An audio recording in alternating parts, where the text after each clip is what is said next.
देवों के देव महादेव यानी भगवान शिव बड़े ही निराले हैं। उनके अस्त्र शस्त्र, वस्त्र और आभूषण भी सभी देवों से अलग हैं। जहाँ एक और त्रिशूलधारी भगवान शिव वस्त्र के रूप में बाघ की छाल पहनते हैं, वहीं सिर पर चंद्रमा और गले में नाग धारण करते हैं।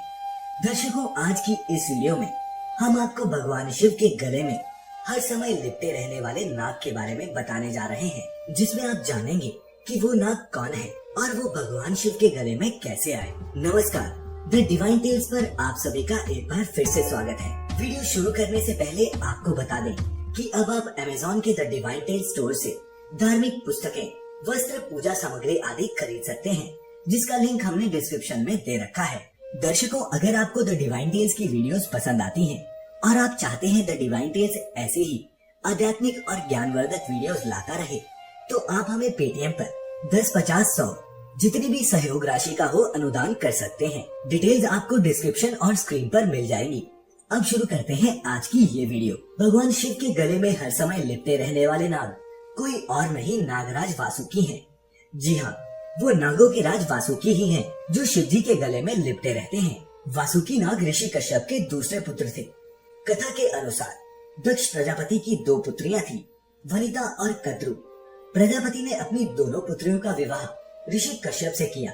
विवाह के कुछ दिन बाद ऋषि कश्यप ने अपनी दोनों पत्नियों की सेवा से प्रसन्न होकर एक एक वरदान मांगने को कहा, जिसके बाद कद्रु ने ऋषि कश्यप से अपने लिए 1000 पुत्रों का वरदान मांगा, जबकि वनिता ने अपने लिए सिर्फ 2 पुत्रों का वरदान मांगा, पर शर्त ये रखी कि मेरे दोनों पुत्र कद्रु के 1000 पुत्रों से शक्तिशाली हों। ऋषि कश्यप ने तथास्तु कहकर उन्हें इच्छा पूर्ति का वरदान दे दिया। कुछ समय बाद ऋषि कश्यप के वरदान के अनुसार कद्रु ने 1000 पुत्रों को जन्म दिया, जिनमें सबसे पहले और सबसे बड़े पुत्र के रूप में शेषनाग पैदा हुए।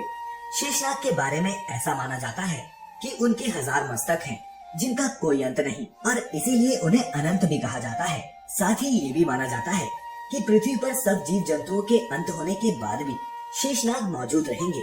भगवान विष्णु की शैया शेषनाग के बारे में ये भी कहा जाता है कि उनके ही फन पर ये धरती टिकी हुई है। ऐसा करने का वरदान शेषनाग को ब्रह्मा जी ने दिया था। नाग पुत्रों में सबसे बड़ा होने के कारण शेषनाग नागलोक के राजा बने, लेकिन ब्रह्मा जी के वरदान के बाद धरती के नीचे जाने से पहले उन्होंने अपने छोटे भाई वासुकी को नागलोक का राजा बना दिया। वासुकी नाग कद्रु और कश्यप के दूसरे सबसे बड़े पुत्र थे।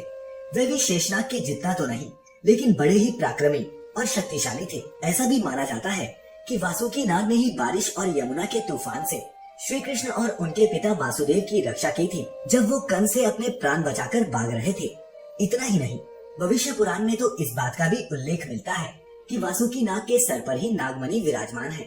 वासुकी ने भगवान शिव की सेवा के लिए शेषनाग की तरह ही राजपाट का त्याग कर अपने छोटे भाई तक्षक का राज तिलक कर दिया था। वासुकी नाग भगवान शिव के गले में कैसे पहुँचे, इसके पीछे धर्म ग्रंथों में कई कथाओं का उल्लेख मिलता है, जिसमें से सबसे पहली कथा के अनुसार नागों ने ही सबसे पहले भगवान शिव की लिंग यानी शिवलिंग के रूप में पूजा की थी। उस समय वासुकी नाग ही नागों के राजा हुआ करते थे। एक दिन वासुकी की भक्ति से प्रसन्न होकर भगवान शिव ने उनसे वरदान मांगने को कहा, जिस पर वासुकी ने वरदान के रूप में शिव जी के समीप रहकर उनके दूसरे गणों की तरह सेवा करने की इच्छा जताई।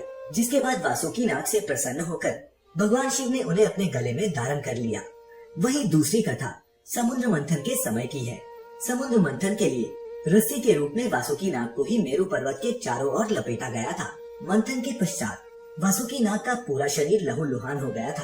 फिर भी जब भगवान शिव को विष पीना पड़ा, तब वासुकी नाग सहित अन्य नागों ने भगवान शिव की सहायता की और विष को ग्रहण किया। जिसके बाद नागों और वासुकी नाग की निस्वार्थ भक्ति देखकर भगवान शिव ने वासुकी नाग को अपने गले में लपेट लिया। जबकि तीसरी कथा भगवान शिव और माता पार्वती के विवाह से जुड़ी हुई है। कथा के अनुसार जब भगवान शिव और देवी पार्वती का विवाह होना था, तब सभी देवगणों ने भगवान शिव से कहा कि हे प्रभु, आप श्रृंगार कर ले, जबकि भगवान शिव का श्रृंगार से दूर दूर तक कोई नाता नहीं था। देवगणों के आग्रह पर भगवान शिव ने अपने श्रृंगार की जिम्मेदारी नागों को सौंप दी। जिसके बाद श्रृंगार करते समय वासुकी नाग स्वयं भगवान शिव के गले में आभूषण की तरह लिपट गए। वासुकी नाग का अपने प्रति समर्पण देखकर भगवान शिव बेहद खुश हुए और उन्होंने अपने विवाह के बाद भी वासुकी नाग को अपने गले में लिपटे रहने दिया। दर्शकों, ये 3 कथाएं वासुकी नाग के भगवान शिव के गले में लिपटे रहने को लेकर सबसे ज्यादा प्रचलित है। लेकिन आपको बता दें कि वासुकी नाग शिव के गले में सिर्फ एक आभूषण के रूप में विराजमान नहीं है, बल्कि उन्होंने ऐसे भी कार्य किए हैं जो उनके शिव के प्रति समर्पण को दर्शाते हैं। त्रिपुर दाह के समय वासुकी शिव की धनुष की डोर बन गए थे। शिव जी वासुकी नाग को अपनी सवारी नंदी की तरह ही प्रेम करते हैं और यही वजह है शिव और शिवलिंग को वासुकी नाग के बिना अधूरा माना जाता है।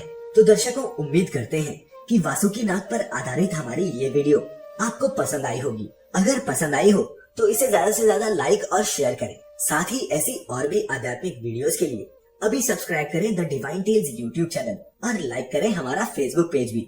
आज के लिए इतना ही। आपका बहुत बहुत शुक्रिया।